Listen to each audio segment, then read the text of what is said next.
Hello everyone, आप सभी को आज के इस हिंदी के पाठ्य योजना में एक बार फिर से बहुत बहुत स्वागत है। आज की इस पाठ्य योजना में हम देखेंगे हिंदी विषय की पाठ्य योजना और विषय है गद्यांश। तो चलिए दोस्तों शुरू करते हैं आज का पाठ्य योजना। तो सबसे ऊपर आप देख सकते हैं हिंदी विषय की पाठ्य योजना संख्या 34 लिखी हुई है। यहाँ पर आपको पाठ्य योजना संख्या लिखनी होती है जितनी भी संख्या आपके पाठ्य योजना की होगी। उसके बाद विद्यालय का नाम लिखेंगे। आप जिस विद्यालय में पढ़ाने के लिए जाएंगे उस विद्यालय का नाम लिखेंगे। उसके बाद छात्राध्यापक अथवा छात्राध्यापिका का नाम लिखेंगे। यदि आप पुरुष हैं तो छात्राध्यापक का नाम लिखेंगे और यदि आप महिला हैं तो छात्राध्यापिका का नाम लिखेंगे। ठीक है। उसके बाद कालांश मेंशन करेंगे।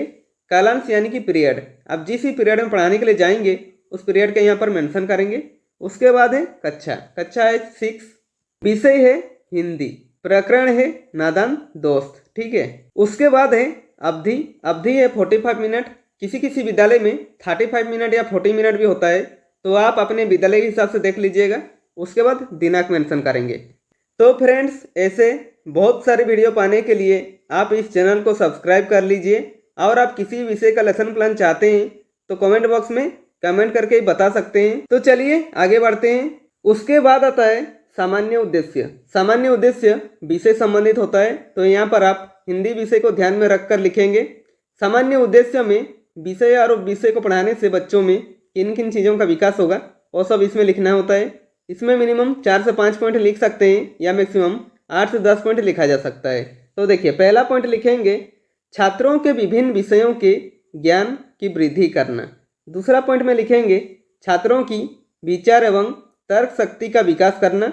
और तीसरा पॉइंट में लिखेंगे छात्रों की रचनात्मक वृत्ति को जागृत करना।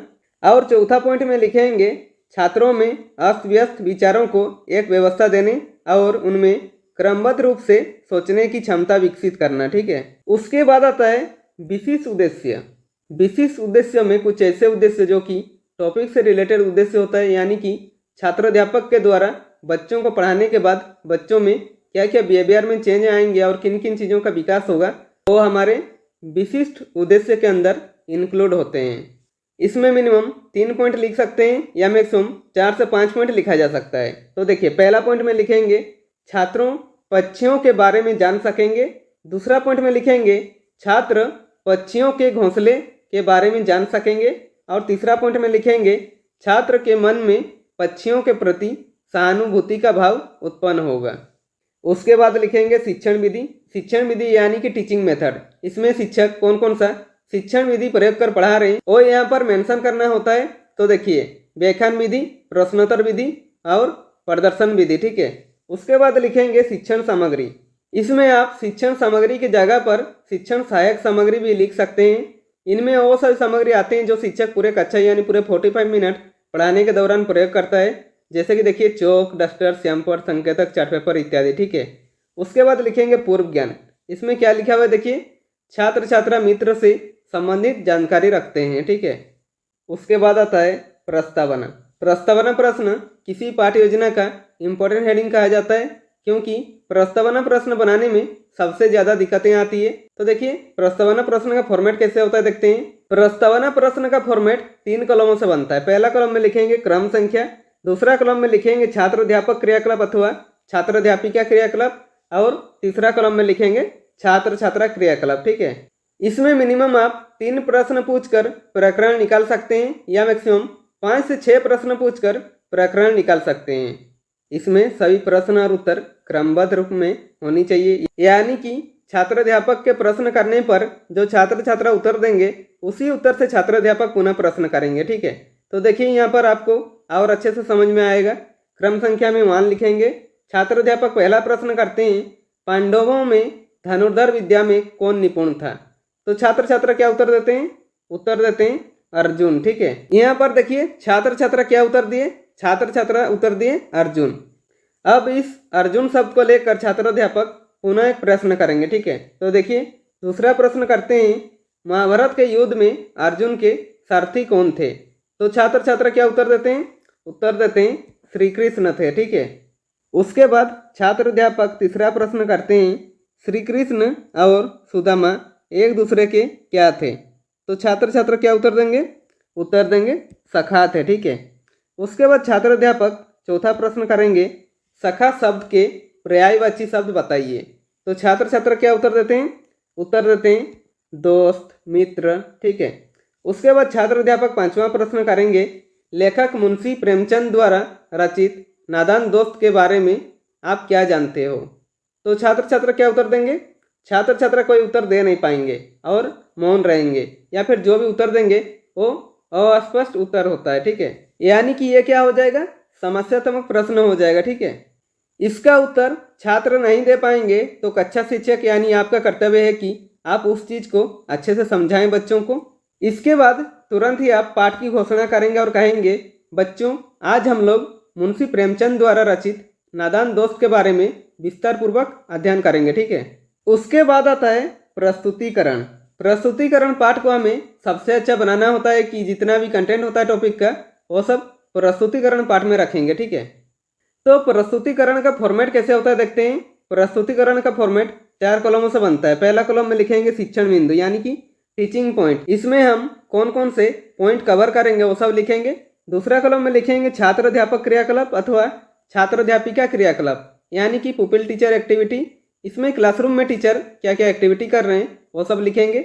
और तीसरा कॉलम में लिखेंगे छात्र छात्रा क्रियाकलाप यानी कि क्लासरूम में छात्र छात्रा क्या क्या एक्टिविटी कर रहे हैं वो सब लिखेंगे। और चौथा कॉलम में लिखेंगे श्यामपट कार्य। ठीक है। उसके बाद शिक्षण बिंदु पर लिखेंगे लेखक का जीवन परिचय। ठीक है। और छात्र अध्यापक नादान दोस्त कहानी के लेखक मुंशी प्रेमचंद का जीवन परिचय के बारे में जो बताएंगे वो छात्र अध्यापक क्रियाकलाप पर लिखेंगे। ठीक है। तो देखिए क्या बताते हैं। प्रेमचंद का जन्म 1880 ईस्वी में बनारस के लम्ही गांव में हुआ था। इनका मूल नाम धनपत राय था। बीए तक की शिक्षा प्राप्त करने के बाद उन्होंने शिक्षा विभाग में नौकरी करते थे। 1920 ईस्वी में असहयोग आंदोलन में भाग लेने के लिए उन्होंने नौकरी में त्यागपत्र दे दिया। लेखक कार्य के प्रति पूरी तरह समर्पित हो गए। सन 1936 ईस्वी में महान कथाकार का देहांत हो गया। इनकी प्रमुख रचनाएं सेवा सदन, गबन, रंगभूमि आदि प्रमुख उपन्यास हैं। ठीक है। और छात्र छात्रा क्रियाकलाप पर लिखेंगे छात्र छात्रा ध्यानपूर्वक सुनेंगे। और श्यामपट कार्य पर छात्र अध्यापक जो पढ़ा रहे हैं उसे शॉर्ट में लिख दीजिएगा ताकि जो बच्चे ध्यान से सुन नहीं रहे उन्हें भी अच्छे से समझ में आ जाए। तो हेडिंग देंगे लेखक का जीवन परिचय और लिखेंगे पहला पॉइंट में प्रेमचंद का जन्म 1880 ईस्वी में बनारस के लम्ही गांव में हुआ था। दूसरा पॉइंट में लिखेंगे इनका मूल नाम धनपत राय था। तीसरा पॉइंट में लिखेंगे इनकी प्रमुख रचनाएं सेवा सदन, गबन, रंगभूमि आदि उपन्यास हैं। ठीक है। उसके बाद आता है बोधात्मक प्रश्न। इसमें छात्र अध्यापक बच्चों को जो पढ़ा रहे हैं बच्चों को कितनी अच्छी तरह से समझ में आ रहा है ये जानने के लिए बीच बीच में 1 या 2 प्रश्न करते हैं। तो देखिए पहला प्रश्न करते हैं प्रेमचंद का जन्म कब हुआ था। तो छात्र छात्रा क्या उत्तर देते हैं? उत्तर देते हैं सन 1880 ईस्वी में हुआ था। ठीक है। उसके बाद छात्र अध्यापक दूसरा प्रश्न करते हैं प्रेमचंद का मूल नाम क्या था। तो छात्र छात्रा क्या उत्तर देते हैं?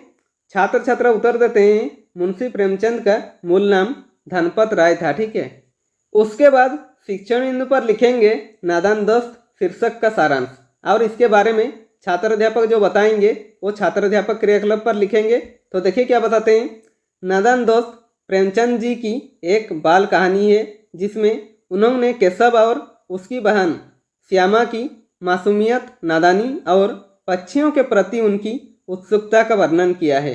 केशव और उसकी बहन श्यामा चिड़िया की सहजता चाहते थे लेकिन बाल सुलभ लापरवाही के कारण अंडे फूट जाते हैं जिसके कारण केशव और श्यामा बहुत दुखी होते हैं। उसके बाद शिक्षण बिंदु पर नादान दोस्त कहानी का पहला पारा लिखेंगे। देखिए क्या लिखा हुआ है। केशव के घर कार्निस के ऊपर ... अपने दिल को तसल्ली दे लिया करते थे। और छात्र अध्यापक इस पारा को समझाते हुए जो बताएंगे वो छात्र अध्यापक क्रियाकलाप पर लिखेंगे। ठीक है। तो देखिए क्या बताते हैं। प्रस्तुत गद्यांश में लेखक मुंशी प्रेमचंद जी कहते हैं कि केशव और श्यामा 2 भाई बहन थे। उनके घर के कार्निस पर चिड़िया ने अंडे दिए थे। दोनों बच्चे हर दिन चिड़िया को वहाँ आते जाते देखा करते। उनको देखने में वे लोग इतने मग्न हो जाते कि उन्हें अपने खाने पीने का भी ध्यान नहीं रहता। अंडों को देखकर बच्चों के मन में कई प्रकार के सवाल उठते जैसे कब बड़े होंगे, किस रंग के होंगे, बच्चे किस तरह निकलेंगे। पिता पढ़ने लिखने में तो माँ घर के काम में व्यस्त रहते थे, इसलिए इन बातों का जवाब देने वाला कोई नहीं था। दोनों आपस में ही सवाल जवाब करके दिल को तसल्ली दे लेते। उसके बाद छात्र छात्रा क्रियाकलाप पर लिखेंगे। छात्र छात्रा ध्यानपूर्वक सुनेंगे तथा समझेंगे। और श्यामपट्ट कार्य पर नादान दास कहानी का जो पहला पारा है उसमें जो कठिन शब्द थे वो श्यामपट्ट कार्य पर लिखेंगे। ठीक है, तो देखिए कठिन शब्दों के अर्थ हेडिंग देंगे और लिखेंगे। पहला में लिखेंगे कार्निश। कार्निश का अर्थ होता है दीवार के ऊपर आगे बढ़ा हुआ भाग। ठीक है, उसके बाद दूसरा में लिखेंगे सूद। सूद का अर्थ होता है ध्यान। तसल्ली। तसल्ली का अर्थ होता है दिलासा, फुर्स से यानी कि शीघ्र ही। अधीर। अधीर का अर्थ होता है जिसमें धैर्य ना हो। उसके बाद शिक्षण बिंदु पर नादान दास कहानी का दूसरा पारा लिखेंगे। इस तरह 3-4 दिन गुजर गए ऐसे ही घोंसले की पर उसकी आड़ कर दूंगा। और इस पारा को व्याख्या करते हुए छात्राध्यापक जो भी बताएंगे वो छात्राध्यापक क्रियाकलाप पर लिखेंगे। तो देखिए क्या बताते हैं। प्रस्तुत गद्यांश में लेखक प्रेमचंद जी कहते हैं कि इस तरह 3-4 दिन गुजर गए। इन अंडों के बारे में दोनों बच्चों की जिज्ञासा दिन प्रतिदिन बढ़ती जा रही थी। उन्होंने अनुमान लगाया कि अब बच्चे निकल आए होंगे। उन्हें उन बच्चों के लिए चारा जुटाने की चिंता हुई। चिड़िया के बच्चों की भूख मिटाने के लिए उन दोनों ने कार्निश पर थोड़ा सा दाना रखने का फैसला किया। उन्हें धूप से बचाने के लिए घोंसले के ऊपर कपड़े की छत बनाने और पानी की प्याली तथा थोड़े से चावल रखने का भी उन्होंने फैसला कर लिया। दोनों बच्चों ने अपने इस कार्य को बड़े शौक से करना आरंभ कर दिया। श्यामा मटकी से चावल निकाल लाई और केशव ने पत्थर की प्याली को साफ कर उसमें पानी भर दिया। कूड़ा फेंकने वाली टोकरी के सुराख में थोड़ा सा कागज ठूंस कर उसे एक टहनी से टिका कर घोंसले के लिए छत तैयार कर दी। उसके बाद छात्र छात्रा क्रियाकलाप पर लिखेंगे। छात्र छात्रा ध्यानपूर्वक सुनेंगे तथा समझेंगे। और श्यामपट्ट कार्य पर नादान दास कहानी का दूसरा पारा का जो भी कठिन शब्द हैं उन कठिन शब्दों के अर्थ श्यामपट्ट कार्य पर लिखेंगे। ठीक है, तो हेडिंग देंगे कठिन शब्दों के अर्थ। पहला में देखिए जिज्ञासा। इसका अर्थ होता है जानने की इच्छा। हिकमत। इसका अर्थ होता है उपाय। चाव। इसका अर्थ होता है शौक। अंदाजा यानी कि अनुमान। उधेड़-बुन। इसका अर्थ होता है सोच विचार। आंख बचाकर। इसका अर्थ होता है नजरों से बचकर। ठीक है, उसके बाद आता है बोधात्मक प्रश्न। इसमें छात्र अध्यापक बच्चों जो पढ़ा रहे हैं बच्चों को कितनी अच्छी तरह से समझ में आ रहा है ये जानने के लिए बीच बीच में 1 या 2 प्रश्न करते हैं। तो देखिए पहला प्रश्न करेंगे, चिड़िया ने अंडे कहाँ दिए थे। तो छात्र छात्रा क्या उत्तर देते हैं। उत्तर देते हैं कार्निश के ऊपर। ठीक है, उसके बाद छात्र अध्यापक दूसरा प्रश्न करते हैं, बच्चों के मन में क्या जिज्ञासा थी। तो छात्र छात्रा क्या उत्तर देते हैं। देखिए उत्तर देते हैं अंडों को देखने के लिए। ठीक है, यहाँ पर हमारा प्रस्तुतिकरण समाप्त होता है। इसके आगे यदि आप बढ़ाना चाहते हैं तो बढ़ा सकते हैं। उसके बाद प्रस्तुतिकरण को समाप्त करेंगे। ठीक है, उसके बाद आता है पुनरावृत्ति। इसमें छात्र अध्यापक जो पढ़ा है उसे पुनः रिक्रिएशन करना होता है। ठीक है, तो देखिए पहला पॉइंट में लिखेंगे लेखक मुंशी प्रेमचंद का जन्म 1880 ईस्वी में बनारस के लम्ही गांव में हुआ था। ठीक है, उसके बाद दूसरा पॉइंट में लिखेंगे नादान दोस्त मुंशी प्रेमचंद जी की एक बाल कहानी है जिसमें उन्होंने केशव और उसकी बहन श्यामा की मासूमियत, नादानी और पक्षियों के प्रति उनकी उत्सुकता का वर्णन किया है। उसके बाद आता है मूल्यांकन। मूल्यांकन शिक्षा केंद्रित होता है, यानी कि शिक्षक अपना तथा छात्रों का भी साथ में मूल्यांकन करते हैं कि जो उन्होंने 45 मिनट का क्लास लिया बच्चों को कितनी अच्छी तरह से समझ में आया ये जानने के लिए इसमें मिनिमम 1 या 2 प्रश्न करते हैं या मैक्सिमम 3 से 4 प्रश्न कर सकते हैं। तो देखिए पहला प्रश्न करते हैं, अंडों के बारे में केशव और श्यामा के मन में किस तरह के सवाल उठते थे। दूसरा प्रश्न करेंगे, केशव ने श्यामा से टोकरी और दाना पानी मांगकर कार्निश पर क्यों रखे थे। उसके बाद तीसरा प्रश्न करेंगे, नादान दोस्त पाठ के लेखक कौन हैं। उसके बाद आता है गृह कार्य। गृह कार्य पे ऐसे प्रश्न बनाइए कि बच्चों को घर पे जाकर वो चैप्टर रिवाइज करने का मौका मिले और आप उन्हें अच्छे से चेक भी कर सकें। इसमें भी मिनिमम 1 या 2 प्रश्न करेंगे या मैक्सिमम 3 से 4 प्रश्न कर सकते हैं। तो देखिए पहला प्रश्न करेंगे, केशव और श्यामा ने अंडों के बारे में क्या क्या अनुमान लगाए। यदि उस जगह तुम होते तो क्या अनुमान लगाते और क्या करते। उसके बाद दूसरा प्रश्न करेंगे, नादान दोस्त पाठ का सारांश अपने शब्द में लिख कर लाएं। तो फ्रेंड्स, इसी के साथ हमारा आज का लेसन प्लान कंप्लीट होता है। यदि वीडियो पसंद आए तो लाइक कीजिए, और यदि आप चैनल में नए हैं तो चैनल को सब्सक्राइब कर दीजिए और बेल आइकन को दबा दीजिए, ताकि मेरे सारे वीडियो आप तक पहुंचती रहेगी। और हो सके कैसी लगी वीडियो कमेंट बॉक्स में कमेंट करके ही बता सकते हैं।